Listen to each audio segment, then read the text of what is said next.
À la une de ce 20h à Gossi, découverte d'un charnier par les FAMA près du camp quelques jours après le départ de Barkhane. Une enquête est ouverte pour faire toute la lumière sur les faits. Hier vendredi, le commandant du secteur 1 de l'opération Maliko s'est rendu sur place pour rassurer les troupes. Célébration ce lundi de la journée internationale de lutte contre le paludisme, une des maladies qui tue beaucoup au Mali. Ici à Bamako, la rédaction s'est intéressée ce soir au cas de la commune 6 du district qui est la plus touchée par cette pathologie avec un taux de prévalence très élevé à Yirimadjo du fait de son environnement insalubre. Accident de la circulation, 736 personnes ont perdu la vie en 2021 au Mali. Près de 9500 ont été blessés, chiffre de la NASER, Agence nationale de la sécurité routière. Elle vient de rendre public ces chiffres à l'issue d'une rencontre à Bamako. Mesdames, Messieurs, bonsoir. Les FAMA découvrent un charnier aux alentours de la ville de Gossi. C'est non loin du camp, occupé quelques jours avant par la force Barkhane. Qui serait l'auteur de cet acte ignoble? Une enquête est ouverte pour faire toute la lumière sur les faits. Hier vendredi, le commandant du secteur 1 de l'opération Maliko s'est rendu sur place pour rassurer les troupes et vérifier l'effectivité du contrôle du camp rétrocédé cette semaine par les militaires français au FAMA. De Gao, le point est avec Agali Aguissa. Cette mission a été dépêchée sur le terrain quelques jours après la rétrocession du camp occupé par la force Barkhane. Le colonel Issa Bagayoko, commandant de la première région militaire de Gao, est accompagné du conseiller juridique auprès du commandant du théâtre Est de l'opération Maliko, le chef d'escadron Mamadou Kone. Il est venu encourager les éléments et s'assurer du renforcement des dispositifs sécuritaires après le départ des troupes françaises. Nous avons effectué cette visite terrain à Gossi aujourd'hui pour galvaniser nos troupes qui sont installées après avoir reçu le renfort d'éléments conséquents et de matériel très conséquent pour contribuer à la sécurisation des populations et de leurs biens. Nous avons été instruits par les autorités pour nous rendre sur le terrain suite à des allégations tendant à ternir l'image des FAMA. Des déclarations fausses tendant à saper le moral des troupes a laissé entendre le commandant de la première région militaire de Gao. Le colonel Bakayoko rassure que les FAMA opèrent dans le respect des droits de l'homme et des droits humanitaires. Depuis quelques jours, c'est des informations qui circulent, qui jettent de l'eau sur l'image des FAMA et les taxant d'exactions et de découvertes de corps enterrés et à quelques kilomètres de Gossi. Il se trouve que les FAMA ne sont ni de près ni de loin associés à ces exactions. Les FAMA ont toute la formation nécessaire pour respecter le droit international humanitaire, les droits humains et les droits nationaux. Le colonel a invité les populations à plus de vigilance et de collaboration avec les FAMA. Et dans un communiqué déposé à la rédaction, l'état-major général des armées informe l'opinion nationale et internationale que des voix s'élèvent de plus en plus sur les réseaux sociaux pour associer la montée en puissance des forces armées maliennes aux ambitions de contrarier l'application de l'accord pour la paix et la réconciliation. L'état-major général des armées se démarque de ces allégations visant à mettre à mal la mise en œuvre de l'accord pour la paix et la réconciliation avec des suspicions orientant cette montée en puissance vers des actions en cours des FAMA contre les mouvements signataires. L'état-major général des armées rappelle que les FAMA restent attachés à l'accord pour la paix et la réconciliation conformément aux directives politiques et ne sauraient entreprendre des actions contraires aux engagements du gouvernement malien. L'état-major général des armées appelle à la vigilance contre les nombreuses manœuvres en cours visant à diviser les populations et les communautés au moment où l'ensemble du peuple malien est résolument tourné vers la paix, la quiétude et le vivre ensemble. Sur une note plus légère, 5 milliards de francs CFA, 5 milliards précisément 465 millions de francs CFA, c'est le bénéfice dégagé par la CMDT lors de la campagne cotonnière 2021-2022. Révélation faite ce matin à l'issue de la 96e session de son conseil d'administration. Malgré le contexte économique difficile, la CMDT rassure les producteurs. Les magasins CMDT sont déjà ravitaillés à près de 50% en engrais. Un élan qui va se maintenir d'ici les premiers semis. D'où Fana Traoré pour les précisions.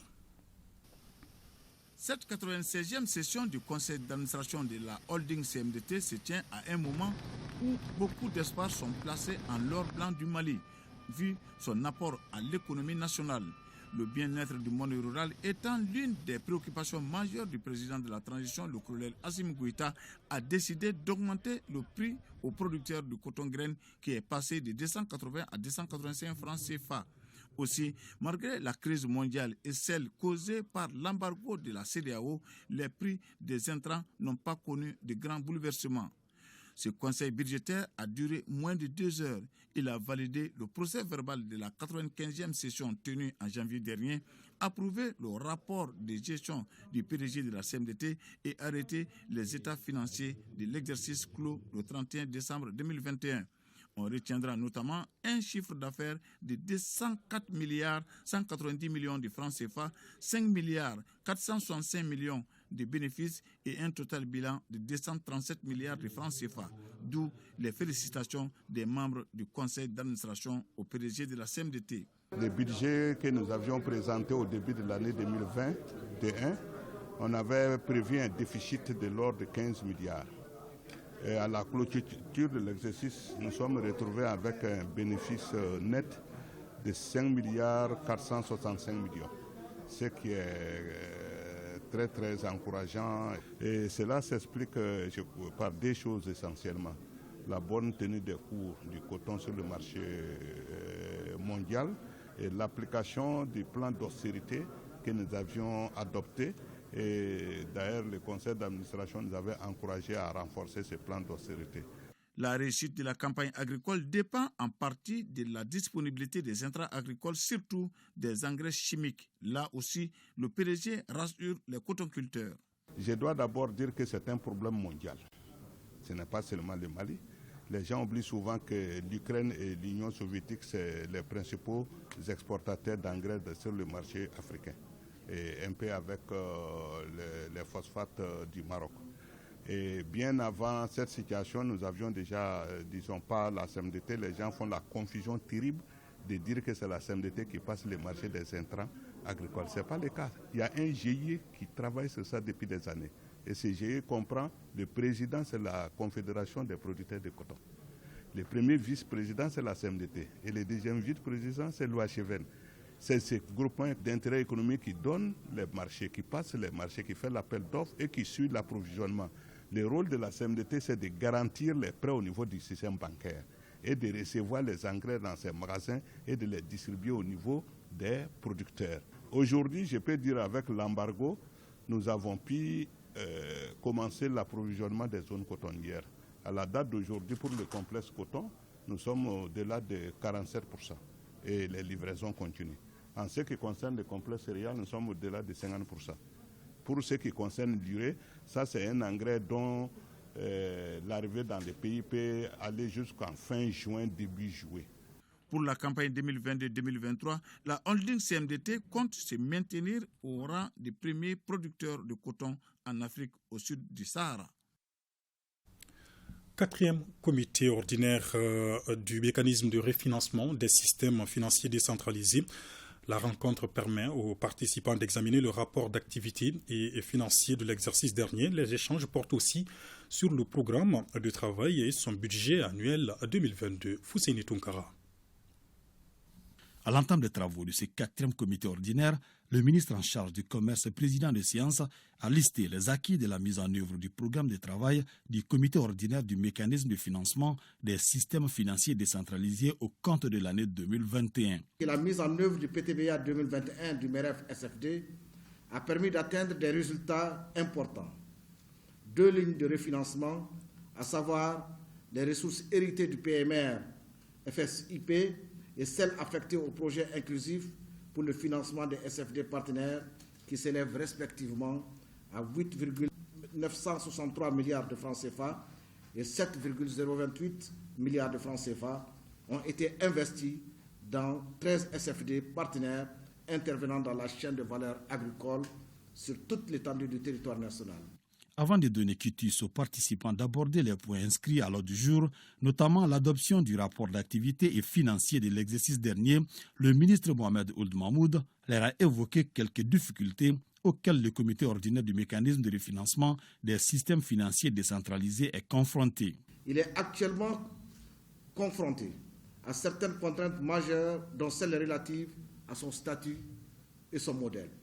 En exécution des recommandations de la 3e session ordinaire, le 4 mars 2021 du comité d'orientation, les actions idoines ont été entreprises pour le doter d'un statut et un modèle le permettant d'exercer la plénitude de ses fonctions et de répondre aux attentes spécifiques des partenaires techniques et financiers actuels et le potentiel. En clair, les systèmes financiers décentralisés sont considérés comme des instruments alternatifs pour répondre aux besoins des populations à faible revenu. Le 25 avril prochain est célébrée la journée internationale de lutte contre le paludisme, une des maladies les plus meurtrières au monde et au Mali. Ici à Bamako, c'est la commune 6 qui est la plus touchée par cette pathologie, avec 56% de consultations, par exemple au CESCOM de Yirimadio, en période d'hivernage. C'est le grand format de la rédaction signée Barakissa Ouattara. Yirimadio, un quartier périphérique de Bamako, est l'un des plus peuplés avec plus de 82 000 habitants. Cette partie de la commune 6 souffre des maux de son environnement. Conséquence, le quartier est laissé à la merci des moustiques. Pas donc étonnant que le centre de santé communautaire de Yirimadio enregistre aujourd'hui le plus grand nombre de cas de paludisme dans le district sanitaire de Bamako. C'est un quartier périurbain, donc un quartier en voie de développement. Ça veut dire que les conditions d'élimination, de ruissellement des eaux ne sont pas conformes aux normes. Il y a aussi le surpeuplement du quartier et aussi le niveau social qui joue sur de façon négative la prévalence du paludisme. Le fort taux de prévalence de paludisme dans ce terre de santé s'explique également par son accessibilité géographique. Le centre de santé est beaucoup fréquenté par les quartiers et villages environnants. Le nombre de consultations dépend des périodes. On peut scinder en deux périodes. Il y a la période de pic et nous avons ce que nous appelons la période morte, entre guillemets. La période morte, c'est-à-dire qui s'étale décembre, voire janvier jusqu'à mai, nous avons à peu près 13,7% de nos consultations sont dues au paludisme. Pendant la période hivernale, les pics commencent le plus souvent vers la fin du mois de juin jusqu'en fin novembre. Et là, progressivement, le 26, nous partons jusqu'à 52% de nos consultations. Les couches qui en souffrent le plus sont les femmes et les enfants de 0 à 5 ans. Nous avons coutume, c'est nous, à croire que c'est au moment qu'il faut se coucher qu'il faut attacher les moustiquaires. Les enfants passent la moitié de la nuit à dormir dehors sans aucune protection. Parce que les enfants le plus souvent dorment très tôt avant les parents. C'est quand les parents veulent dormir qu'ils pensent à mettre les enfants sous moustiquaire. Donc ça favorise la piqûre des moustiques. Donc qui dit piqûre des moustiques, évidemment, ne veut pas lui. La prise en charge s'est faite selon les normes établies par le Programme national de lutte contre le paludisme. Elle est gratuite pour les enfants de 0 à 5 ans et les femmes enceintes. Et nous les prenons en charge et par rapport au paludisme simple qui met en exergue les CTA, les combinaisons thérapeutiques à base d'artémisinine, et c'est les femmes enceintes pendant une certaine période et c'est les enfants de moins de 5 ans. La particularité de cette aire de santé, selon Dr Cissé, est qu'avec l'appui d'une ONG, le centre prend en charge toutes les personnes démunies et toutes les pathologies avec un accent particulier sur le paludisme.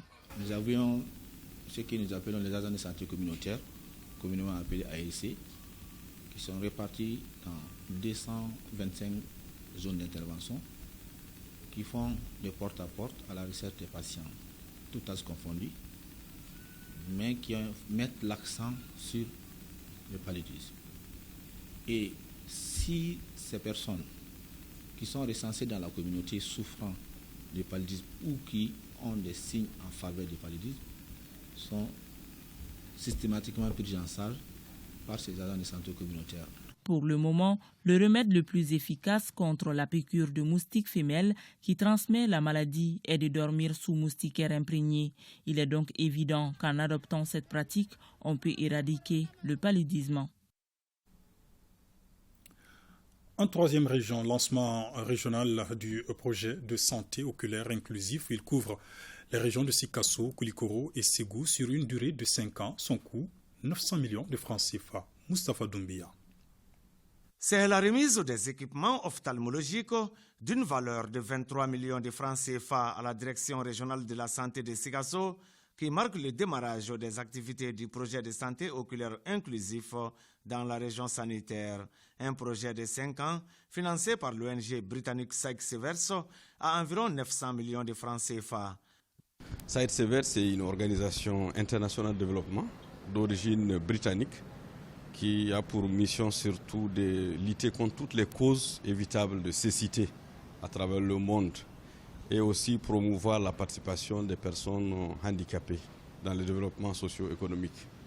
Nous intervenons au Mali depuis juin 1991. Le projet de santé oculaire inclusif sera mis en œuvre dans les 10 districts sanitaires de la région de Sikasso où la cécité figure parmi les préoccupations de santé publique. Ce défi était là. Et ce projet va nous aider encore à donner un médecin ophtalmologiste pour chaque district sanitaire. Ça veut dire que nos populations n'auront plus besoin, à mon avis, de se déplacer pour des pathologies oculaires, pour des pathologies traumatiques de l'œil, vers encore un centre ophtalmique. J'encourage les services techniques à tous les niveaux à s'approprier de ce projet qui cadre parfaitement avec nos priorités en matière de santé oculaire. C'est le lieu de remercier très vivement l'ensemble des partenaires techniques et financiers qui accompagnent le gouvernement du Mali dans ses efforts de lutte pour l'amélioration de l'état de santé de la population. Le projet de santé oculaire intervient dans les régions de Sikasso, Koulikoro et Ségou. Et le point Covid du jour à présent, ce samedi, les services de santé ont enregistré 11 nouveaux cas positifs, un patient guéri et 0 décès. 100 patients sont sous traitement ce jour. Les autorités continuent à appeler au respect des mesures édictées, notamment la vaccination pour faire face à cette maladie. De la santé à l'éducation, avec le projet d'appui au comité de gestion scolaire phase 2. De quoi s'agit-il? À l'école fondamentale B de Tingolé, dans la région de Dioïla, le projet appuie le niveau d'apprentissage des élèves de l'établissement en mathématiques à travers l'approche appelée le paquet minimum axé sur la qualité. Les détails avec Koumba Sissé et Sambou Diakité. Nous sommes dans les classes de 2e et 3e année de l'école fondamentale B de Tingolé dans la commune de Benko, région de Dioïla. Les élèves de ces classes reçoivent la visite des membres de la cellule d'appui à la décentralisation et déconcentration à l'éducation et ceux de l'œuvre malienne d'aide à l'enfance du Sahel. Les visiteurs sont venus constater le déroulement d'une nouvelle approche du projet d'appui au comité de gestion scolaire phase 2, appelé le paquet minimum axé sur la qualité PMAC. Nous constatons que le cours se déroule conformément au programme et aux procédures appliquées. Ceux qui sont en train de dispenser les cours, ce ne sont pas des enseignants, c'est des accompagnateurs communautaires identifiés par la communauté. Ils ne sont pas payés. Donc c'est la communauté qui assure leur prise en charge aussi. Ils sont là à prendre les enfants aussi à travers des outils, les livrets PMAC. Donc les livrets, cette fois-ci, c'est au niveau de la première année, donc deuxième année fondamentale et troisième année fondamentale. Nous avons fait d'abord une pré-évaluation pour savoir quel est le niveau des enfants.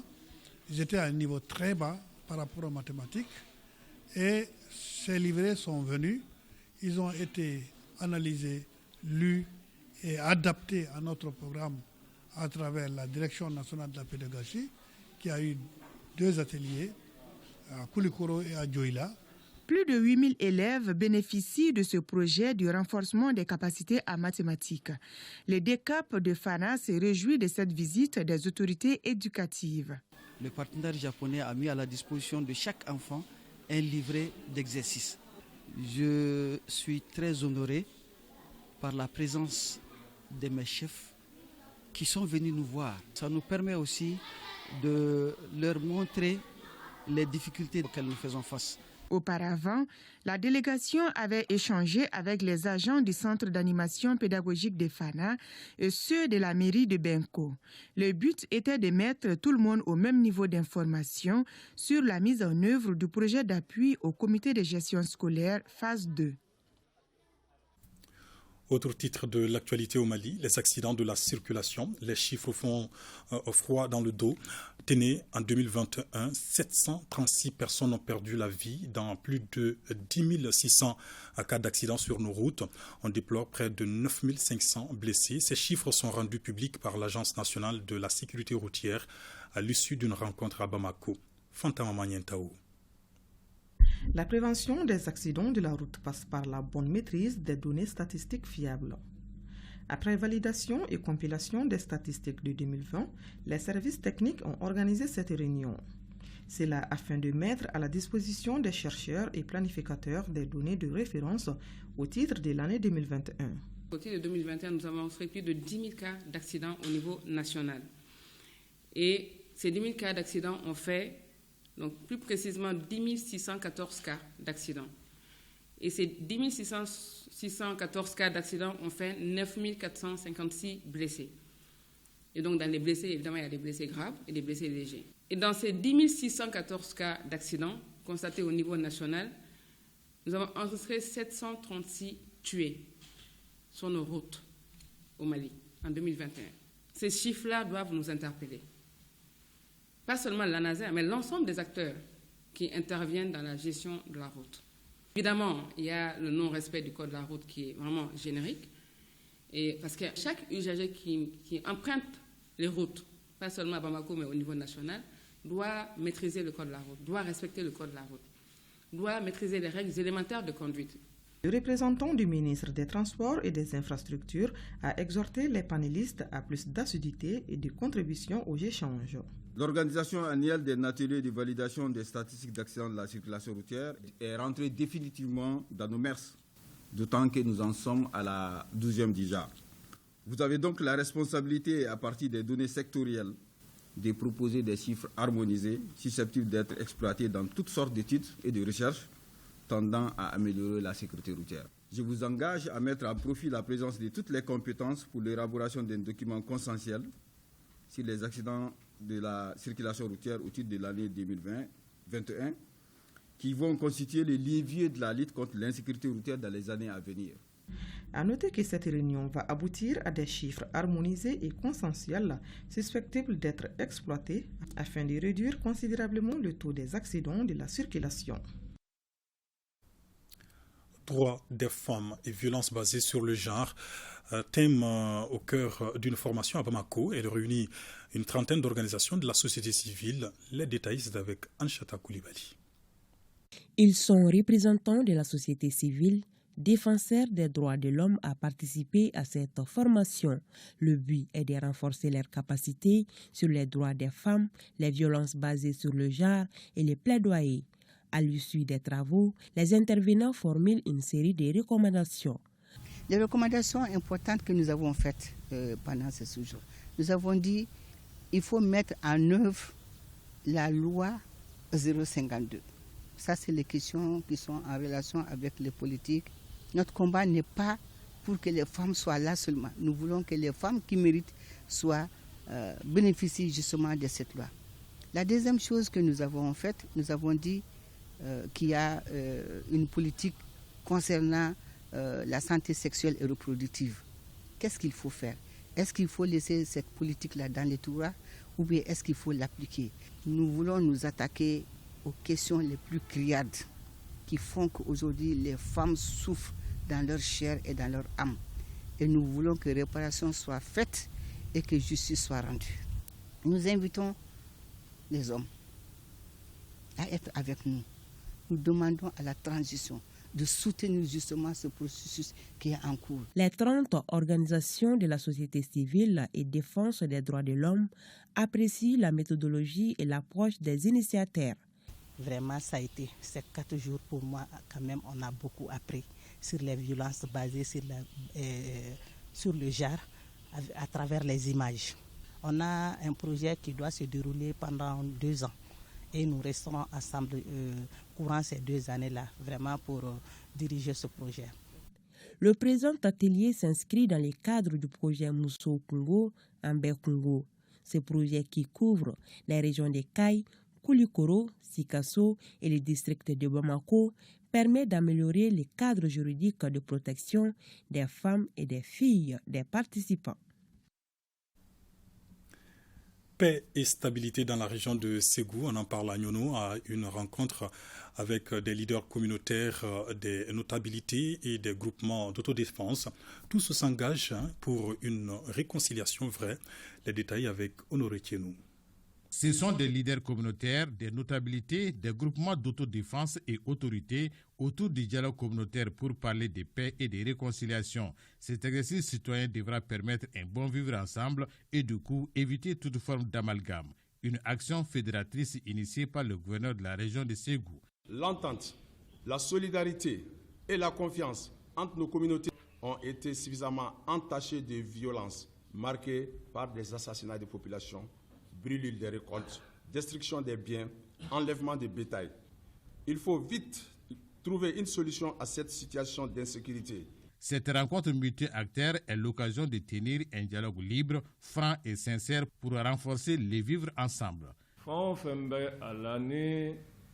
Quelle que soit la nature des difficultés entre les hommes, seule la parole reste un moyen sûr de dénouement. Je reste convaincu que cette assise fera tâche d'huile. Nous demandons à toutes les communautés d'enterrer les haches de guerre, d'éviter tout acte de provocation et de se rendre justice. La rencontre fait aussi partie des visions du gouverneur de la région de Ségou pour rassembler les uns et les autres autour du Mali. C'est donc à juste titre qu'à l'occasion de cette rencontre, nous vous mettions solennellement en mission. Je dis bien en mission auprès de nos concitoyens afin de les sensibiliser sans relâche à préserver les valeurs de bonne cohabitation et de résolution pacifique des différends. Je vous exhorte au pardon et à la réconciliation. Des préoccupations, attentes et recommandations sont notées ici en vue d'asseoir une paix durable avec de nouveaux liens de collaboration entre acteurs. Vous l'avez certainement suivi avec nous hier, la visite de l'ambassadeur des États-Unis au Mali au Conseil islamique.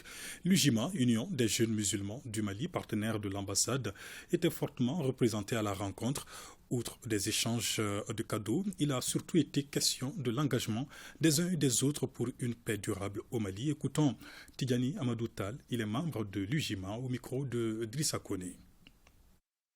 Depuis la création de l'UJIMA, l'ambassade nous a contactés dans le cadre du dialogue interreligieux. Donc il y a même eu des missions VIP qui ont été organisées aux États-Unis, dont une délégation de l'UJIMA faisait partie. Au moins, il y a eu deux missions dans ce sens, dans le cadre du dialogue interreligieux. Et puis, les États-Unis ont également envoyé des formateurs dans le cadre de la formation professionnelle des diplômés et formés en langue arabe et des États-Unis qui sont venus au Mali pour former un panel de formateurs de l'UJIMA. Donc, c'est un partenariat historique, en fait, qui est installé entre l'UJIMA et l'ambassade des États-Unis. Pour l'occasion, chaque année, l'ambassade nous offre de façon symbolique des sacs de sucre et puis la lettre du président des États-Unis. Parce que chaque année, le président des États-Unis s'adresse à la communauté musulmane américaine, mais aussi à la communauté musulmane du monde entier. Donc c'est ce qui nous a réunis ce matin. C'était pour la remise de la lettre de l'UJIMA. Et l'activité a eu lieu au siège du Haut Conseil islamique. Pour l'occasion, en guise de reconnaissance également, le jugement a remis un tableau de reconnaissance ainsi qu'un cadeau symbolique. Mois de Ramadan au Mali, rupture collective du jeûne. C'est un moment de collégialité, mais aussi de cohésion et de solidarité. C'est en tout cas l'esprit qui a guidé l'Agence pour la promotion des exportations au Mali, APEX Mali, qui vient d'organiser une rupture collective de jeûne, un événement qui a réuni, outre les travailleurs, les partenaires de l'agence, occasion pour eux de renforcer davantage leurs liens, mais aussi de prier pour le Mali qui traverse des moments difficiles. Et l'initiative du directeur général a été vivement saluée par les agents et le conseil d'administration de l'APEX Mali.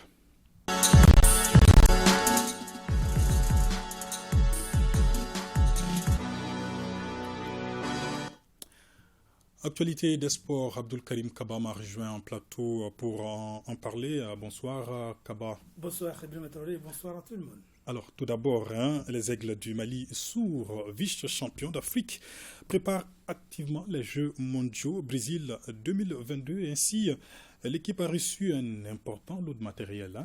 Pour une bonne participation des Aigles sourds à cette compétition, une bonne volonté. Il s'agit bien du mouvement Ambiko de Fatmata Boutuli Nyan a décidé donc de leur venir en aide en offrant des équipements sportifs aux Aigles.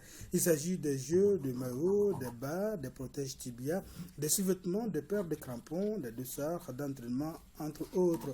En plus de ces équipements, le mouvement Ambiko de Fatmata Boutuli Nyan prend en charge la restauration de l'équipe depuis vendredi jusqu'à leur départ pour le Brésil ce mardi 26 avril.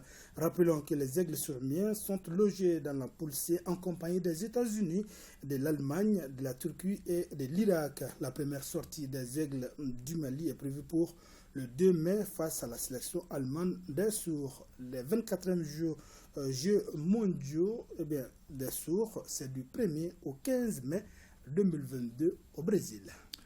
Bonne chance à nos Aigles. Championnat national de Ligue 1, la 20e journée a donné son coup d'envoi hier. Et avec la victoire des Yélen Olympiques 2-1 sur en tout cas l'AS Bakaljan qui occupait la première place du classement. En seconde heure, les 11 créateurs de Nyarela gagnent 4-0 contre la Somme. Cette 20e journée s'est poursuivie cet après-midi avec des rencontres, notamment celle qui a opposé le Djulibassi à l'AS Police, victoire des Rouges de Bamako 2-0. L'Union sportive de Sec de Kita gagne à domicile devant le CS du Goulovla 2-1. Le SBO et l'USFAS ont fait match nul, 2 buts partout. Ce dimanche, des rencontres, notamment Stade Malien de Bamako, AS Black Star de Badlabou et AS Real de Bamako, ASCO.